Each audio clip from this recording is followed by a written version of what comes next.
In today's video, we'll be looking at a popular legend in Luo mythology.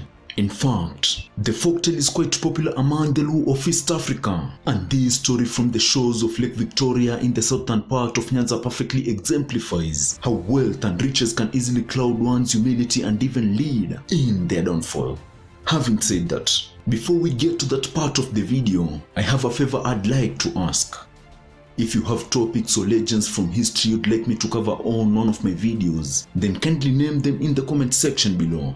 Also, do not forget to hit the subscribe button if you haven't already and turn on the notification bell. Smash the like button as well, and rest assured that all these actions by you will help my channel grow and allow me to create more content in the future. Without wasting any more of your time, let us skip to the most interesting part of the video and look at the legend of NYAMGONDHO. Once upon a time, there lived a man by the name Mpesa Ombare, whose tribal name was NYAMGONDHO Wuod Ombare. He lived between the 14th and 15th centuries on the shores of Lake Victoria in present-day Suba district in Kenya. Legend also has it that NYAMGONDHO was arguably one of the poorest people who had ever walked the land. His poor nature wasn't really surprising because, according to legend, NYAMGONDHO had also been born into an equally poor family of fishermen, and he himself was a fisherman on Lake Victoria. That said, I still don't think everything I've mentioned explains the full scope of agonies NYAMGONDHO had to endure. By all accounts, NYAMGONDHO's life as a young man was extremely terrible. He hardly had any clothes to wear or food to eat, and every single evening his deprived circumstance would force him to walk long distances, trying to find a place among some of the kind neighbors to rest his head during the night. Feel free to add to that his lack of good fortune as a fisherman, and perhaps you'll begin to comprehend a portion of the trials and tribulations NYAMGONDHO had to endure every single day. Legend has it that all fish in the water would evade his net and swim away. Even the smallest fish in the lake, like omena, would laugh at his tattered net and swim away. Just like his clothes, his fishing net was extremely tattered and cracked up. Now, with all that in mind, let's fast forward to the day NYAMGONDHO's life will transform forever. NYAMGONDHO woke up one early morning so hungry that he thought he was going to die of hunger. With that in mind, he summoned his last reserve of energy, left the home of the kind neighbors where he had spent the previous night, and started to stagger towards Lake Victoria, all the way wondering what he would do with himself if the fishing net he had set the previous night had not caught anything. Upon reaching the lake, NYAMGONDHO started inspecting his traps, and to no one's surprise, he had caught nothing. However, as he tugged on his last net, he felt a weight on it, and his hopes rose momentarily. All his hopes collapsed after he reeled it in, however, because instead of catching a big fish, he realized that the net had caught a strange lady instead. At first, NYAMGONDHO's body was overcome by shock and filled with adrenaline, despite his empty stomach. But before he could flee the scene, the lady's beautiful voice stopped him in his tracks, urging him to bring her home with him. This was despite the fact that NYAMGONDHO didn't really have a home of his own. Anyway, the strange lady of the lake also promised that if NYAMGONDHO took good care of her, then she would always be loyal to him and go above and beyond to ensure that he was successful. Realizing he really had nothing to lose, NYAMGONDHO, being the poor gentleman he was, decided to help out the lady that seemed to be freezing in the morning cold water.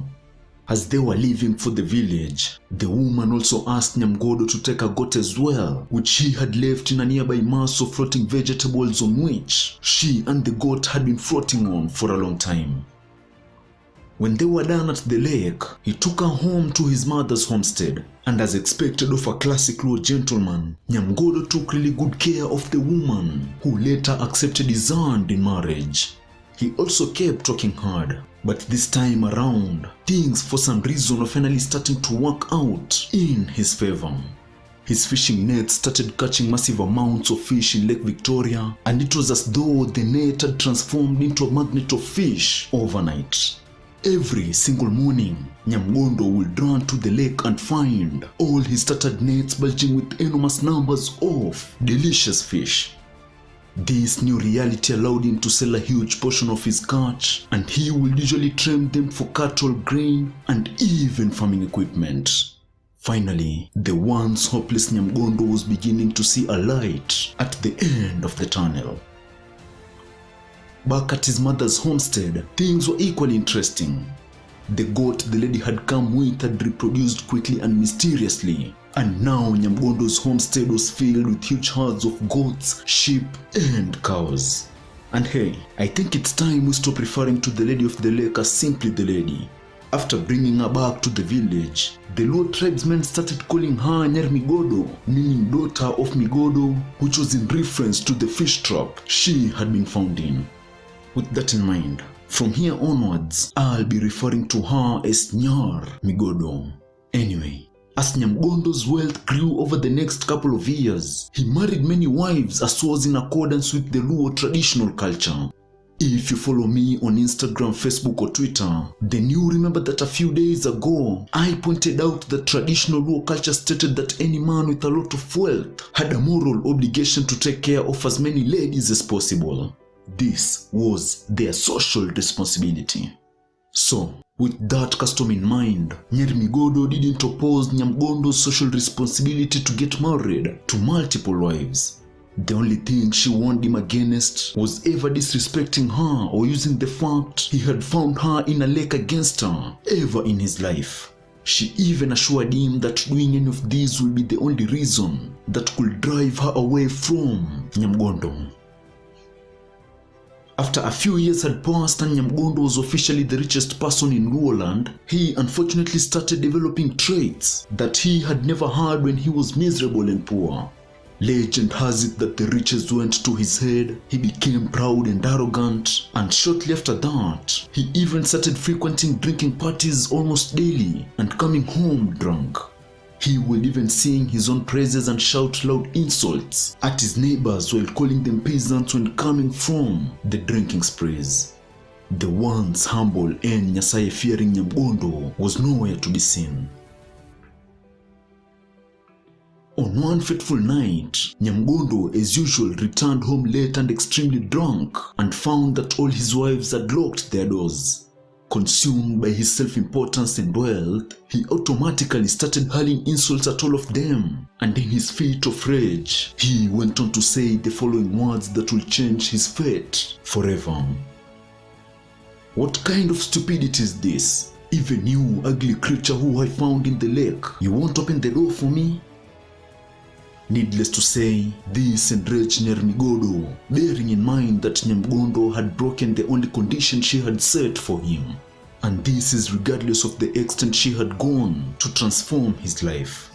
Anyway, upon hearing the words 𝗖𝗻𝗻𝗏𝗏𝗏 had just uttered, 𝗖𝗪𝗻𝗏𝗏𝗏 came out of her heart clearly infuriated and asked in a commanding voice, "What did you just say? And what was the agreement we had when we got married?" Before she was even done posing her questions, dark heavy clouds broke the sky, accompanied by angry thunderstorms, and even flashes of lightning struck several trees and homes in the neighborhood. It was a sign that God and the ancestors were extremely angry. At this point, instead of apologizing, 𝗖𝗻𝗻𝗏𝗏𝗏𝗏, who had had one too many, decided to double down on the insults and went on to mention that since he was now the wealthiest man in the land, he didn't really need such an ugly wife and she could leave if she wanted to. Upon hearing this, 𝗖𝗪𝗻𝗏𝗏𝗏𝗏 went back to her hut, took her walking stick, smoking pipe, and a few personal belongings, then started a journey back to the lake.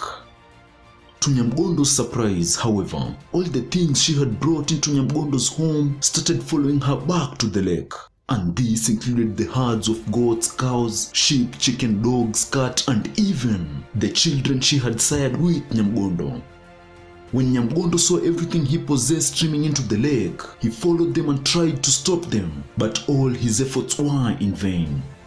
As his first wife, children, and the animals disappeared into the deep waters in Lake Victoria, 𝗖𝗻𝗻𝗏𝗏𝗏 gasped in shock and desperation as reality hit hard.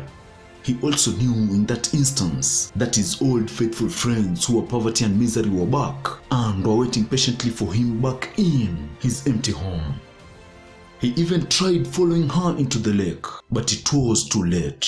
He tried calling out her name and begged for forgiveness, but she was already gone.